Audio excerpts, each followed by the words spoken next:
Lorsque nous avons rencontré Cathy Dao pour la première fois à la fin de l'année dernière, la propriétaire d'un food truck de Melbourne était de retour dans les affaires, juste après avoir subi l'un des confinements les plus longs et les plus stricts de la ville. Aujourd'hui, Melbourne fait face à une autre épidémie de coronavirus.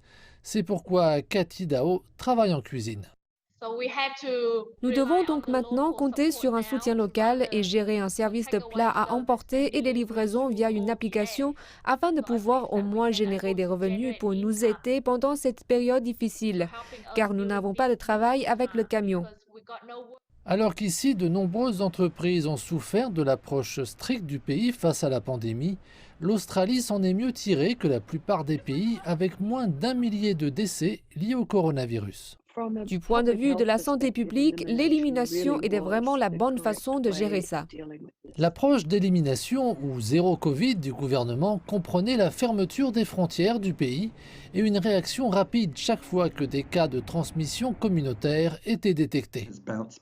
L'économie a rebondi, les ventes de logements sont à un niveau record, les étudiants sont en majorité de retour dans les établissements, mais nos frontières sont fermées, donc nous sommes vraiment coupés du monde à tous les pays, sauf la Nouvelle-Zélande. L'impact est toujours réel. Les universités australiennes ont lutté, privées des milliards de dollars générés par les étudiants internationaux. Il en va de même pour le secteur du tourisme international du pays qui a accueilli plus de 9 milliards de visiteurs étrangers en 2019 avant la pandémie. Mais ce flux de personnes s'est tari ainsi que les dizaines de milliards de dollars qu'il génère.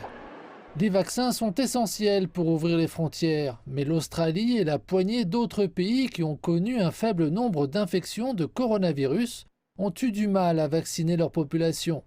En Australie, un déploiement lent et une offre limitée ont signifié que moins de 3% environ d'adultes éligibles ont jusqu'à présent été complètement vaccinés.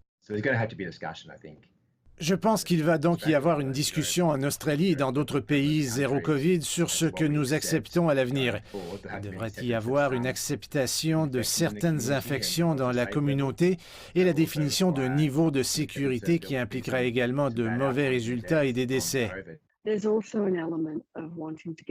y a aussi un élément de volonté d'un retour à la normale, mais cela ne devrait pas être précipité.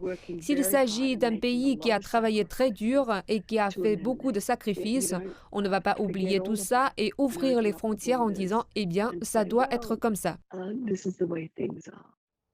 La plupart des épidémiologistes s'accordent à dire que la vaccination d'un certain pourcentage de la population est la clé de l'ouverture des frontières internationales. Le problème est qu'aucun pays n'a jusqu'à présent déterminé quel pourrait être ce pourcentage sans permettre une augmentation du nombre de cas.